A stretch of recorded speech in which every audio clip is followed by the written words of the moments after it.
Memory. Good day, everyone. I am Prexigin L. Camelio, a student of DPA 3A, and now I am going to report what is phenomenology. What is phenomenology?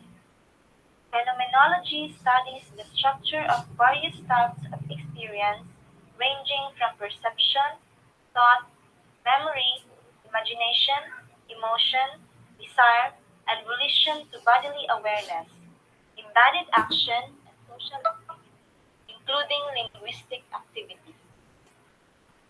The structure of these forms of experience typically involves what Husserl called intentionality, that is, the directedness of experience toward things in this world, the property of consciousness that is a consciousness of or about something. According to classical Husserlian phenomenology, our experience is directed toward represents or intends things only through particular concepts, thoughts, ideas, images, and etc. These make up the meaning of content of a given experience and are distinct from the things they present or mean. The basic intentional structure of consciousness we find in reflection or analysis involves further forms of experience. Thus, phenomenology develops a complex account of temporal awareness within the stream of consciousness, studies the structure of various types of experience ranging from perception, thought, memory, imagination, emotion, desire, and volition to bodily awareness, embodied action, and social activity, including linguistic activity. In philosophy, this includes or lists four core fields or disciplines: ontology, epistemology, ethics, logic. Supposed phenomenology joins that list. Consider then these elementary definitions of field. Ontology is the study of beings or their being, what is. Epistemology is the study of knowledge, how we know. Logic is the study of valid reasoning, how to reason. Ethics is the study of right and wrong, how we should act. And phenomenology is the study of our experience, how we experience. What is the purpose of phenomenological approach? The purpose of phenomenological approach is to eliminate the specific, to identify the phenomena through how they are perceived in the actors in the situation. In human sphere, these normally translate into gathering deep information and perception through deductive, qualitative methods such as interview, discussions, and participants' observations and representing it from the perspective of the research participants. Phenomenology is a study of experience from the perspective of the individual, granting, taking for granted, assumption, and usual ways of perceiving. Epistemologically, phenomenological approach is based on the paradigm of personal knowledge and subjectivity and emphasizes the importance of personal perspective and interpretation, such as they are wonderful for understanding subjective experience, gaining insight into people's motivation and action, and cutting through the taken for granted assumption and conventional wisdom.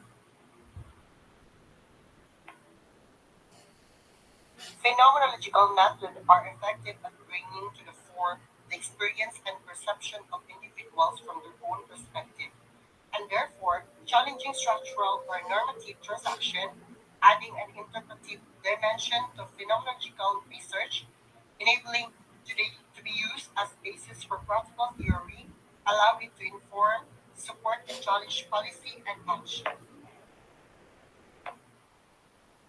Hello, good day everyone. I'm Jimper Joyce S. Bukawil and I'm going to report what are the three components of phenomenological approaches.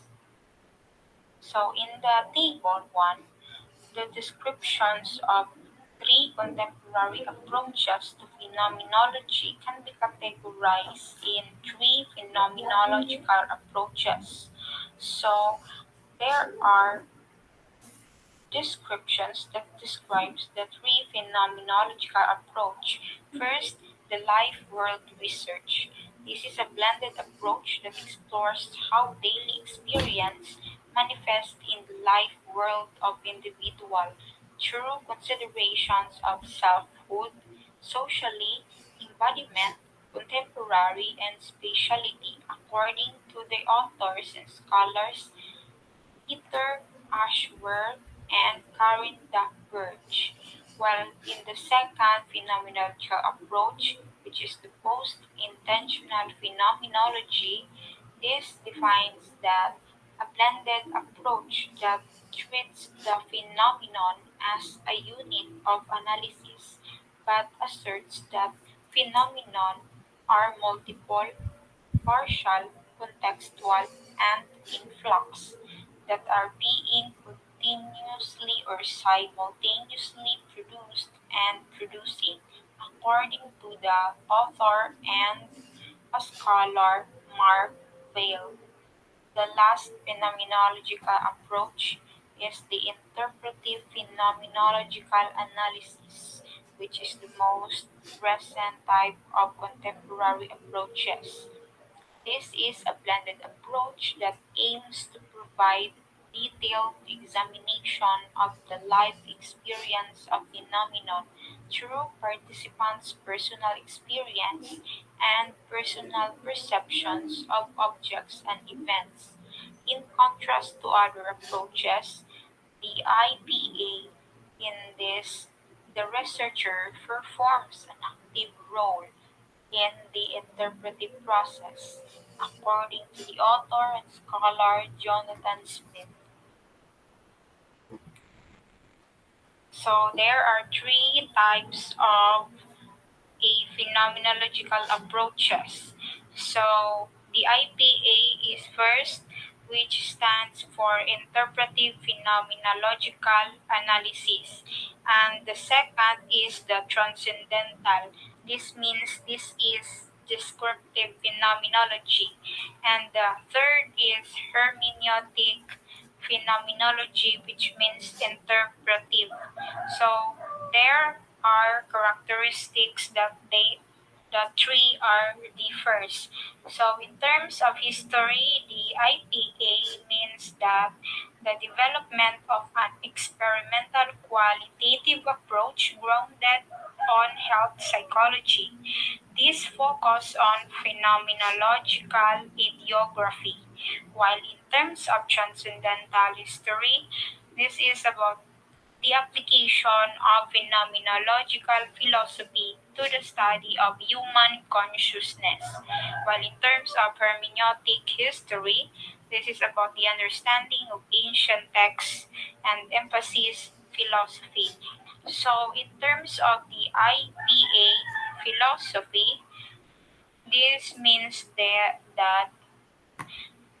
understanding how individuals make sense of their experiences in an interpretive activity that best accomplished through the detailed examination of particular cases with phenomena of interest.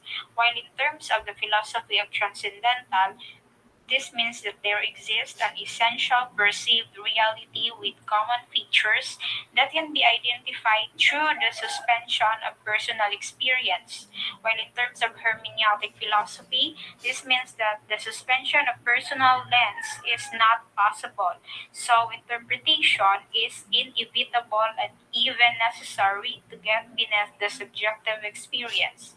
While in terms of the IPA goal, this is intends to make sense of the participants making sense of the experience using a double hermeneutic, which means a double interpretation.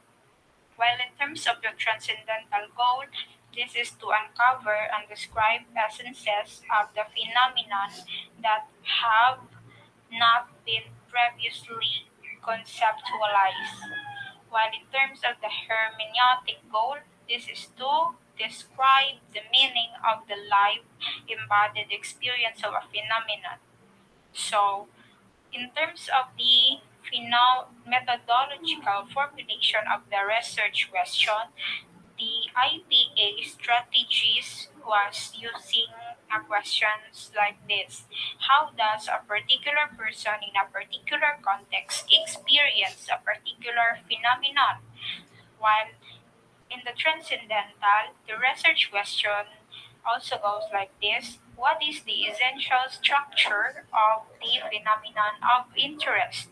While lastly is the hermeneutic goes like this. In terms of the hermeneutic goal, this is to describe the meaning of the live embodied experience of a phenomenon.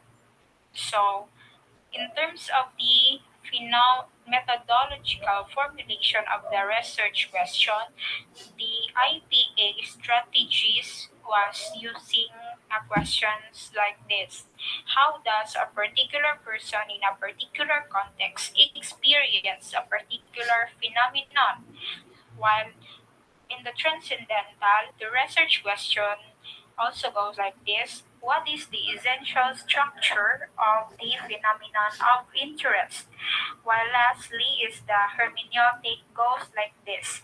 What is the life experience of the phenomenon of interest? So there are differences between the three categories of the phenomenological approach.